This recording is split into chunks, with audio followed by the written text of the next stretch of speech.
Learning book. Learning புக்கோட special என்னன்னா power on button இருக்கு. பவர் ஆன் பட்டனை பிரஸ் பண்ணணும். பிரஸ் பண்ணிட்டு சவுண்ட் பட்டன் இருக்கு. சவுண்ட் பட்டனை பிரஸ் பண்ணிட்டு உங்களுக்கு எந்த லெட்டர் வேணுமோ அந்த லெட்டர் பிரஸ் பண்ணீங்கன்னா அதோட சவுண்ட் சொல்லும். இதே மாதிரி ஆல்பபெட்ஸ்ல எல்லாமே இருக்கு.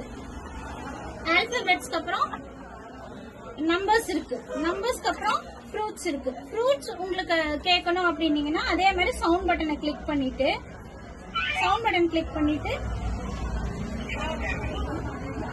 அதேதான் நெக்ஸ்ட் பேஜ்ல அனிமல்ஸ் இருக்கு. அனிமல்ஸ்லயும் அதே மாதிரி சவுண்ட் பட்டனை கிளிக் பண்ணிட்டு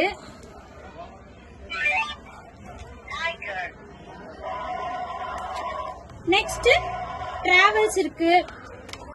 அப்புறம் ஃபேமிலிஸ் இருக்கு, இன்ஸ்ட்ருமெண்ட்ஸ் இருக்கு, இந்த மாதிரி நிறைய பிக்சர்ஸ் இருக்கு. சேம் இதே மாதிரி இன்னொரு ப்ராடக்ட் காட்டுறேன். இதோட ப்ராடக்டோட ஸ்பெஷல் என்னன்னா கார்ட்ஸ் கொடுத்துருப்பாங்க. இதுதான் இந்த கார்டு. இந்த கார்டை நம்ம உள்ள இன்சர்ட் பண்ணி விட்டோம்னா அதோட சவுண்ட் சொல்லும். அது பார்த்துட்டீங்கன்னா இன்னொரு கார்டு நான் போடுறேன். நெக்ஸ்ட் கார்டு போடுறேன். இந்த மாதிரி இதுல நிறைய கார்ட்ஸ் இருக்கு. இது யூஸ் பண்றதுக்கு இதுல ஃப்ரண்ட் சைடும் இருக்கு. இதுலயே பேக் சைடு பாத்தீங்கன்னா பேக் சைட்லயும் இருக்கு. இந்த மாதிரி ப்ராடக்ட்ஸ் உங்களுக்கு வேணும்னா சரண் ஸ்டேஷனரிய ஃபாலோ பண்ணுங்க.